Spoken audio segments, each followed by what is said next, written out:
আজ আপনাদের পাঠ করে শোনাব সুকেন বিশ্বাসের লেখা বাবা। বৌমা, কোথায় যাচ্ছ? আপনার ছেলে তো বাড়িতে নেই, বাজারটা করে নিয়ে আসি। আমার কাছে দাও, বাড়ির নতুন বউ হয়ে বাজারে যেতে হবে না। কিন্তু আপনি অসুস্থ, বাজারে গেলে আপনার ছেলে আমাকে বকবে। বকা দিলেও যেতে হবে। কি কি আনতে হবে একটা তালিকা করে দাও। একটু পরে বাজারের থলেটা নিয়ে বাবা বেরিয়ে গেল। বাবার বাজারে যাওয়া দেখে আমি পিছন পিছন এসে বললাম, বাবা তুমি বাজারে যাচ্ছ? বাবা বলল, শুয়ে থেকে শরীর ম্যারম্যার হয়ে গেছে, তাই হাঁটাও হবে, বাজারও করা হবে। তাছাড়া বাজারেও অনেক দিন যাওয়া হয় না। তুমি বাইকে ওঠো। বাবা বাইকে চাপলো। আমি বাইক জোরে ছুটালাম। বাবা বলল, বাজারে যাবে না? আমি বললাম, আজ মুক্ত আমরা। বাবা, আজ ঘুরবো, অনেক ঘুরবো। কতদিন তোমায় নিয়ে ঘুরি না বলো তো? বাবা হাসতে হাসতে বলল, এখন বড় হয়েছো, ঘুরতে আমাকে নিতে হবে কেন? বৌমাকে সময় দাও। আর আমি তো অসুস্থ, কোথাও যাওয়ার জো নেই। আজ একটু শরীর ভালো লাগছিল, তাই বাজারে যাচ্ছি। কিন্তু বাবা, আমি তো তোমায় নিয়েও ঘুরতে চাই। এত জলদি তোমাকে আমি হারাতে চাই না। এরকম বললে হয় নাকি? বয়সের সাথে নিজেকে মানিয়ে নিতে হয়। আর মৃত্যুতে তোমার আমার কারো হাত নেই, সবই ঈশ্বরের খেলা। একটু পরে বাইক থামালাম একটা হোটেলের সামনে। বাবাকে বললাম, নামো, কিছু খাওয়া যাক। কি খাবে এখন? সিঙ্গারা খাই চলো। কিন্তু তোমরা তো আমার সিঙ্গারা খেতে দাও না পেটের সমস্যার জন্য। আজ তুমি খাবে পেট ভরে। বাবা আমার মুখের দিকে তাকিয়ে মুচকি হাসলেন। আমি বুঝতে পারলাম বাবার সিঙ্গারা খেতে খুব ইচ্ছা করে, কিন্তু বয়স আর রোগ শোক বাধা হয়ে উঠেছে। বাবা খেতে খেতে অনেকগুলো সিঙ্গারা খেয়ে ফেলল। আমি তা মুগ্ধ হয়ে দেখলাম। তারপর মিষ্টির অর্ডার করলাম। বাবা বলল, কি করছো তুমি? আমার ডায়াবেটিস তো, মিষ্টির আশপাশেই তো ঘুরতে দাও না, বৌমা শুনতে পেলে বকবে।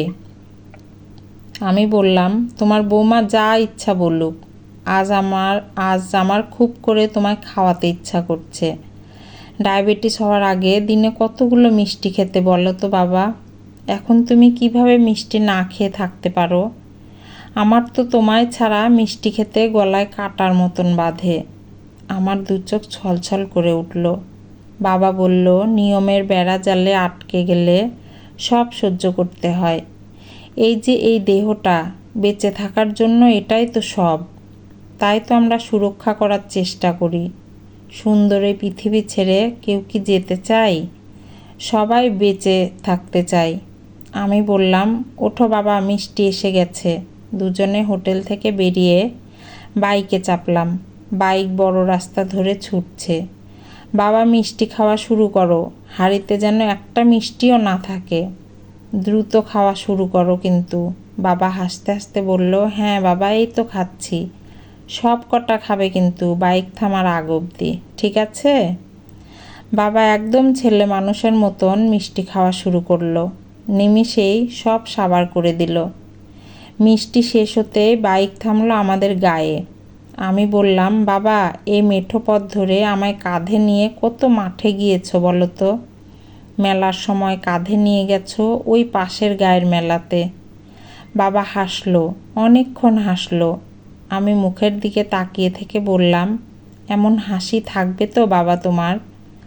বাবার মুখটা অজানা ভয়ে চুপসে গেল যেন। আমি কথা না বাড়িয়ে ঘাড় নিচে করে বললাম, বাবা ওঠো আমার কাঁধে। বাবা ইতস্তত বোধ করতে লাগলো। বাবা ওঠো। বাবা বলল, এমন ছেলে মানুষই করছো কেন তুমি? আজ আমি তোমার বাবা, তুমি আমার ছেলে। একটা সময় এসে ছেলেরা বাবা খোঁজে, বাবারাও বাবা খোঁজে। বাবা একরকম বাধ্য হয়ে কাঁধে উঠল।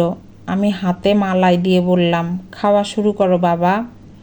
আজ তুমি আমার ছোট্ট ছেলে। তোমায় কাঁধে নিয়ে এই পুরো মাঠ পাড়ি দিয়ে পাশের গায়ের মেলায় যাব। বাবা এবার অঝরে কেঁদে দিল। আমি বাপকে কাঁধে নিয়ে দ্রুত হাঁটা শুরু করলাম। আমার চোখে মুখে শান্তির হাসি। আর জোরে জোরে বলতে লাগলাম, আমার বাবাকে কেউ কেড়ে নিতে পারবে না। বাবা এখন ছোট্ট মানুষ, আরও অনেক বছর বাঁচবে আমার ছেলে হয়ে।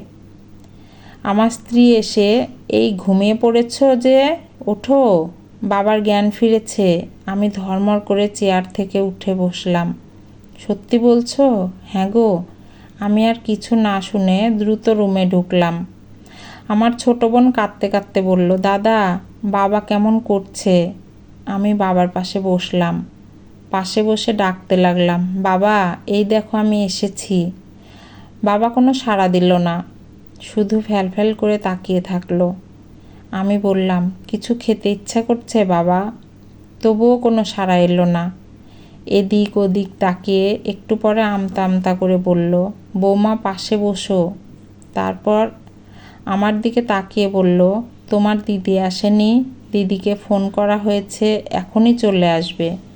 দ্রুত আসতে বলো, আমি মনে হয় বাঁচব না বেশিক্ষণ। এমন করে বলল না বাবা। বাবা আর কোনো কথা বলল না।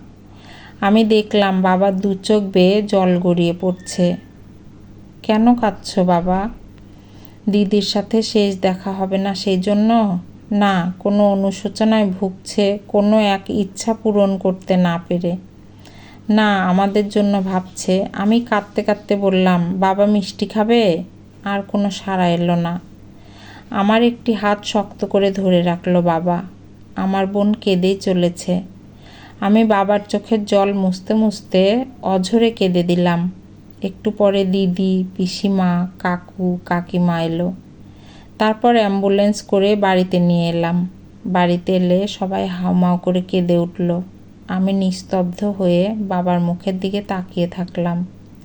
যদি বাবার মুখে কোনো স্বর বের হয়, যদি হাসির ছলে বাবা ওঠে, বাবা একটা মিষ্টি দাও।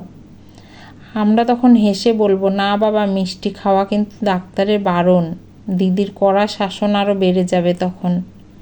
দিদি কাঁদতে কাঁদতে বলল, চলে যাওয়ার আগে আমাকে কিছু বলে যায়নি বাবা। আমি দিদিকে ধরে অঝরে কেঁদে দিলাম আর বললাম, হ্যাঁ, আমাদের ভাই বোনের শাসন করার দায়িত্ব বাবা তোকে দিয়ে গেছে রে।